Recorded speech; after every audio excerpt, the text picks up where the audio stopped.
სახელითა მამისათა და ძისათა და სულისა წმინდისათა. ამინ. ჩვენთან არის ღმერთი. დიდება და მადლობა ღმერთს დღევანდელი წირვისათვის. დღეს არის ხორციელის კვირა. სხვაგვარად ეწოდება საშინელი სამსჯავროს ხსენება. თქვენ ვიცით, რომ როდესაც უფალი ზეცად ამაღლდა და ამას ყურებდნენ ზეცად აღმავალ მაცხოვარს მოწაფეები, ამ დროს მათთან ანგელოზები მივიდნენ და აუწყეს, რომ ის როგორც ამაღლდა ზეცად, ასევე დაბრუნდებაო. და აქ იყო წინასწარმეტყველება მეორედ მოსვლასთან დაკავშირებით. და დღევანდელი სახარება სწორედ მეორედ მოსვლის შესახებ გვიყვება. ეს მათეს სახარების 25 თავია და 24 თავს თქვენ თუ წაიკითხავთ და ვინც კითხულობს ძალიან კარგად იცით, იქაც აღწერილია მეორედ მოსვლის წინა მოვლენების შესახებ, საშინელი დღეების შესახებ და 25 თავის ბოლოს კი საუბარია უშუალოდ მეორედ მოსვლის შესახებ, რომ უფალი დაბრუნდება თავისი დიდებით და დაჯდება თავისი დიდების ტახტზე, თავის ანგელოზებთან ერთად დაბრუნდება და თითოეული ადამიანი შეიკრიბება მის წინაშე და როგორც მწყემსი გაყოფსო ორად, ასევე ქრისტეს წინაშეც ორად განიყოფიან ადამიანები და ზოგი შეადარა ცხვრებს მარჯვნივ მდგომარენ და ზოგი შეადარა თხებს მარცხნივ მდგომარენ. აქაც უკვე უფალი ჩვენ გვეუბნება, რომ ესე იგი მორჩილება არის ის, რითიც შეიძლება ადამიანი გადარჩეს. ღვთის თვისება ეს არის მორჩილება. ღვთისადმი მორჩილება ეკლესიისადმი და თხა ურჩია. არის ადამიანი, რომელიც შეიძლება თავის ჭკუაზე დადის და ღვთისმცნებას არ ემორჩილება. არ და უფალი ამბობს, რომ ჩემი ცხვრებიო, ჩემს ხმას ისმენენო და მე მომყვებიანი. უცხოს არ მიყვებიანი, მე მომყვებიანი. სხვაგან ამბობს, სადაც მე ვიქნებიო, ჩემი მსახურიც იქ იქნება. ანუ ეს არის სასუფეველი, მარადიული სასუფეველი. მოჰკითხავს ადამიანებს უფალი სიყვარულის საქმეებს. და ეუბნება, რომ მარჯვნივ დგომებს, მოდით ჩემთან კურთხეულმა მამისო ჩემისანო და დაიმკვიდრეთ თქვენთვის გამზადებული სასუფეველი. ეს მარტო მარჯვენით დგომთათვის გამზადებული სასუფეველი კი არ იყო. არამედ მარცხენით მდგომთათვისაც სასუფეველი იყო გამზადებული. მაგრამ მათ ეუბნება, წადითო თქვენო ეშმაკისთვის გამზადებულ სატანჯველში, იმიტომ რომ ადამიანისთვის არ არის სატანჯველი. და მარჯვნივ მყოფებს ეუბნება, რომ მოდით ჩემთან, რადგან შიოდა და მაჭამეთ, წყუროდა და დამალევინეთ, შიშველი შემოსეთ, უცხო შემიწყნარეთ, საპყრობილეში და საავადმყოფოში მომინახულეთ. და ეკითხებიან, როდის გავაკეთეთ ეს, როდის გიხილეთ უფალო ამ მდგომარეობაში? და უფალი ეთქვის, რაც გაუკეთეთ თითოეულ ადამიანს, ის მე გამიკეთებ. მარცხენით მყოფებს კი ეთქვის, რომ თქვენ რადგან არ შემიწყნარეთ უცხო შიშველი არ შემოსეთ, ყურალი და შიერი არ დამაყურეთ, არ დამარცხულეთ, საპყრობილეში და საავადმყოფოში არ მომინახულეთ. თქვენ წადითო ეშმაკისათვის გამზადებულ სატანჯველში. და ბოლოს წერია, რომ ერთნი წავლენო მარადიულ სატანჯველში, მეორენი კი მარადიულ სიხარულში. მარადიული საუკუნო.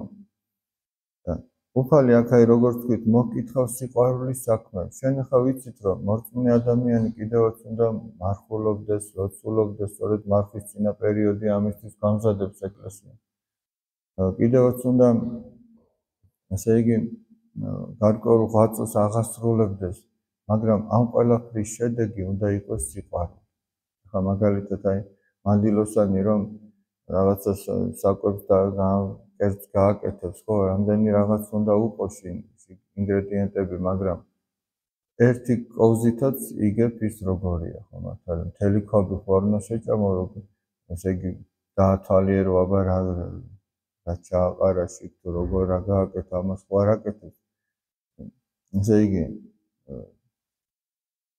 ვინც იცის კულინარია, ერთი კოზითაც კი გაიგებს იქ რაღაცა შეჯიბრებები რო ხოლმე, ახლა ხო არის, რომ ერთი კოზითაც კი იგებენ იქ რა არის და როგორ არის, რამდენი რა არის და რამდენი მეტია თუ რამდენი ნაკლებია, ყველაფერს აგიწონიან და ესე გრამობით და იმით გაგისაზღვრავენ.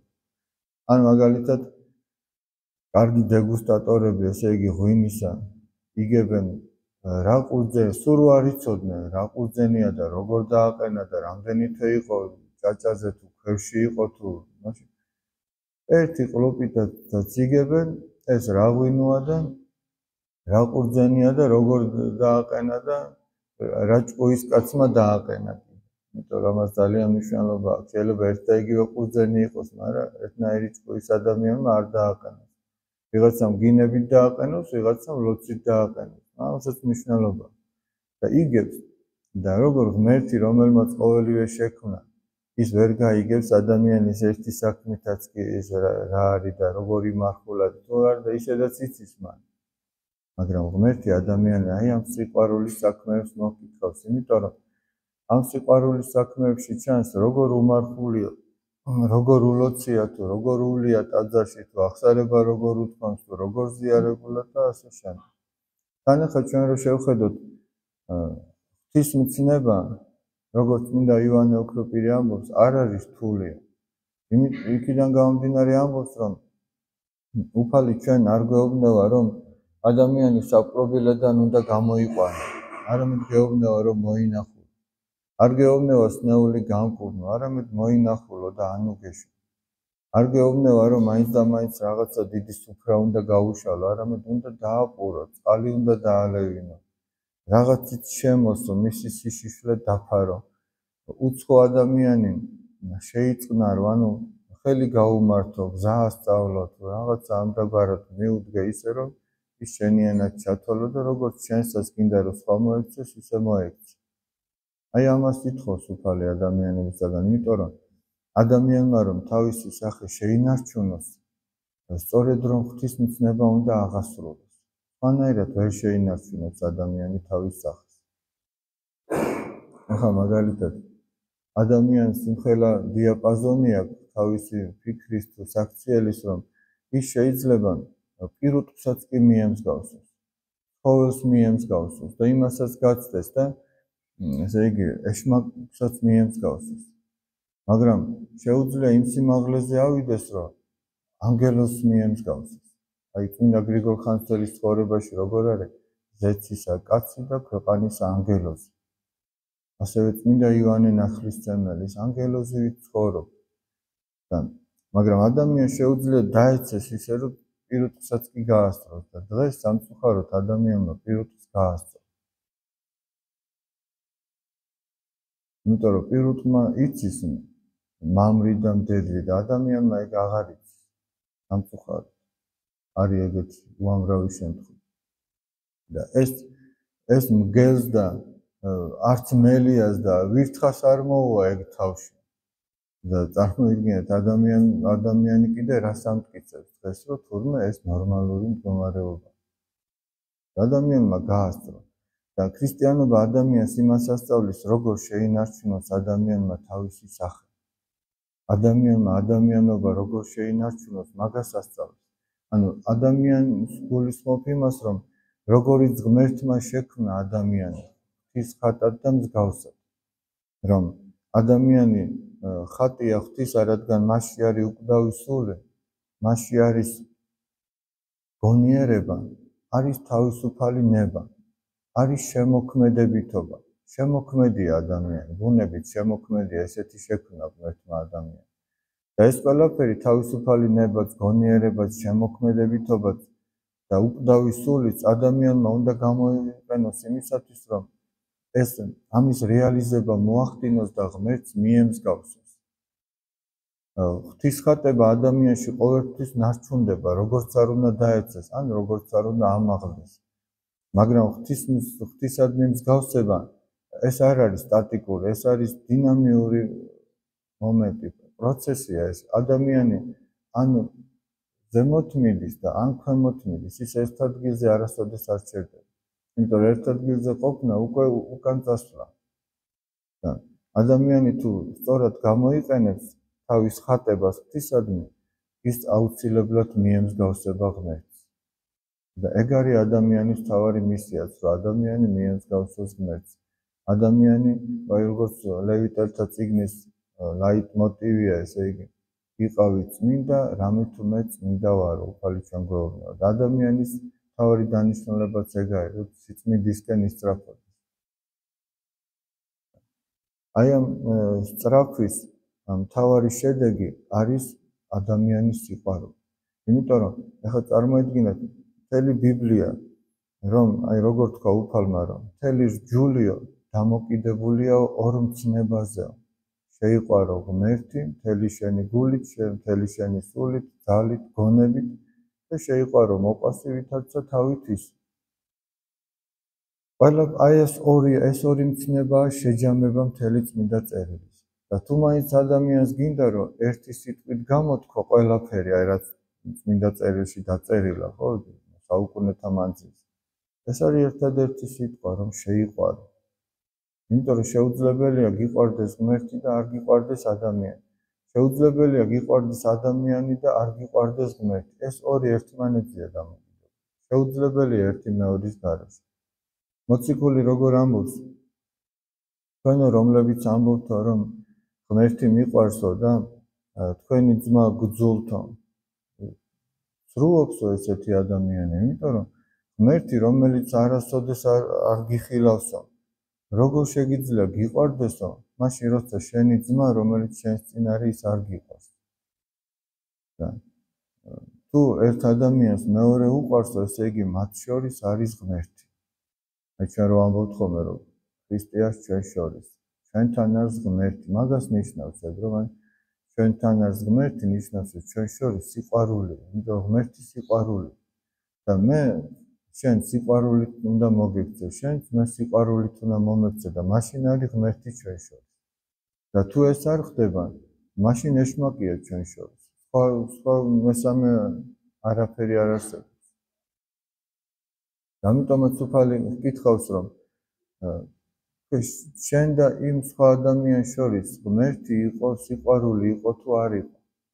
შენად ჩათვალე თუ შენად არ ჩათვალე. ისე რომ აი ეს იმას გვასწავლის, რომ როდესაც ჩვენ ვიღაცა შეგხვდება, გაჭირებულია თუ ავადმყოფია თუ პატიმარი თუ სხვა, ჩვენ იმ ადამიანთან რამდენად ვიქცევით სწორად, ესე იგი. ჩვენი ქრისტიანობა ამაზეა დამოკიდებული. ჩვენი საბოლოო გადარჩენა ან არ გადარჩენაც ამაზეა დამოკიდებული. და მე საგანგებოდ არ ვთქვი თავში, რომ უფალი გაყოფს, თუმცა სახარებაში წერია, რომ უფალი გაყოფს ადამიანებს.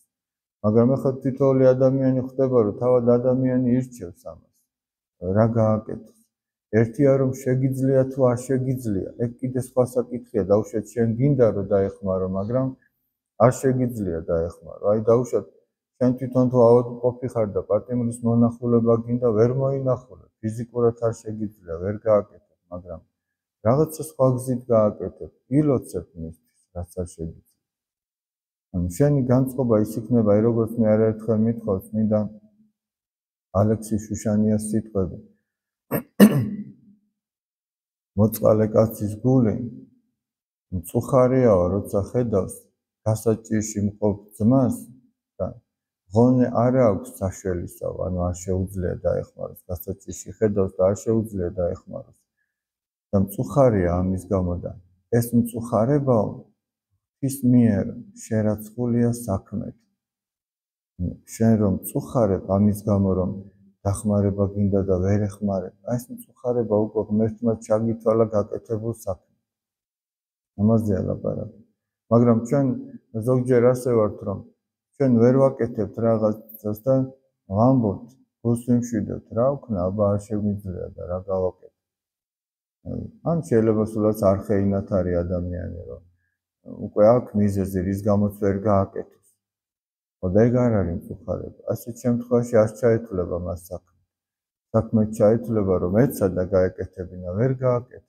მწუხარებს ამის გამო. იმის გამო კი არ მწუხარებს, რომ აი მე ვერ გავაკეთე და ეხლა ხალხი ვერ დამინახავდა, რომ მე ეს გავაკეთე.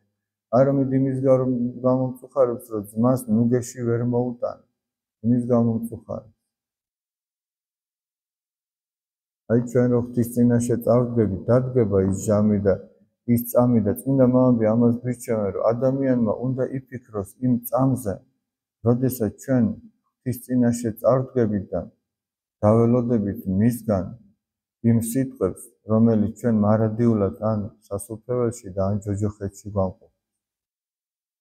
ახლა წარმოიდგინეთ, ადამიანი გამოცდაზე რო გადის და იმის პასუხებს რო ელოდება, იქ როგორ ღელავს და ნერვიულობს, ნეტა რა იქნება. და ის გამოცდა შეგიძლია შემდეგაც ჩააბარო, ან თუ სულაც არ ჩააბარებ, იმითიც არ იღუპებ. მაგრამ აი აქ, როდესაც გამოსწორება არ არსებობს და საიდანაც მარადიული იწყება და რაც არასოდეს არ შეიცვლება. როგორ არის, ესე იგი, მდიდარისა და ლაზარეს იგავში, რომ ვერც მანდედან აქეთ ვერავინ გადმოვაო და ვერც აქედან მანდედ. ის არასოდეს არ შეიცვლება, მარადიულია, ამიტომ იმ მარადიულობა სიტყვა უკვე ადამიანს აშინებს. იმიტომ რომ არ იცი რა იქნება, ის არასოდეს არ იცვლება. და ადამიანმა ხშირად უნდა იფიქროს იმ წამზე, როდესაც ღვთის წინაშე წარდგება და ვერავინ ვერაფერს ვერ უშველის, ვერც ახლობელი, ვერც ოჯახის წევრი, ვერც სიმდიდრე, ვერც თანამდებობა, ვერც თავისი ძლიერება თუ სხვა, არამედ ერთადერთი რამე, სიყვარულით გაკეთებული საქმეები, რომელსაც ადამიანი ჩუმად გააკეთებს და ეცდება არავის დასანახად გააკეთოს. აი ეს საქმეები წაუძღვება ადამიანს წინ. როგორ ამბობს მამა გაბრიელი, რომ სიკეთეო ადამიანსო სამოთხის კარს გაუღებსო, სიმდაბლე შეიყვანსო და სიყვარული ღმერთს აჩვენებს. აი ეს არის. სიკეთეს რო აკეთებ, სიმდაბლით უნდა აკეთო. და აი საბოლოო ჯამში გაიღება კარი სასუფევლისა და ღმერთს გაჩვენებს ის სიყვარული. სხვანაირად ადამიანი ღმერთს ვერ ნახავს სიყვარულის გარეშე. ამიტომაც აი ერთ-ერთ ქართულ ფილმში ასეა, რომ არ წამიყვანოსო, არ წავიდი ამ ქვეყნათო სიყვარულის გარეშე. სიყვარულის გარეშე რომ ადამიანი წავიდეს, გამოდის რომ ადამიანის ცხოვრება ფუჭი ყოფილა, ტყუილად ყოფილა. იმიტომ რომ თავარი რაც ადამიანმა აქ უნდა ისწავლოს სიყვარული.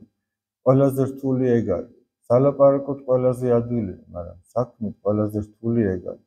იმიტომ რომ სიყვარული თავგანწირვაზე გადის. სიყვარული საკუთარ დისკომფორტზე გადის. სხვანაირად არ ხდება. ისე რომ შენც არ ხეინათ იყო და თან ამბობდე რომ გიყვარს, ეგრე არ ხდება თავის მოტყუება. როგორ ამბობს წმინდა ივანოსინელი, ვინცომ სიყვარული მოიხვეჭაო, მან ფული განაბნიაო. ვინც ამბობსო რომ ორივე მაქვსო, ის თავის თავს ატყუებს. შენ ამბობ რომ ორი ტომარა ფული მაქვს სახში და თანის გაჭირებულები მიყვარს, საწყლები მიყვარს, არანაირად. და თუ გიყვარს, მაშინ იმას მოხსნი თავს. დაურიგებ, ანუგეშებ. და თუ არ გიყვარს და თავს ატყუებ, მაშინ იტყვი რომ მე ორივე მიყვარს. ღმერთი შეგვეწიოს, ღმერთმა დალოცვილი და გახარებულები გამყოფოს და ღმერთმა ინებოს, რომ ღმერთმა თავის მარჯვნივ დაგვაყენოს და ღმერთს ეს ნება სწორედ. თავარია ადამიანური ნება რამდენად შეუერთდება ღვთის ნებას, რომ ჩვენ ვაცხოვდეს. ჩვენთან არის ღმერთი.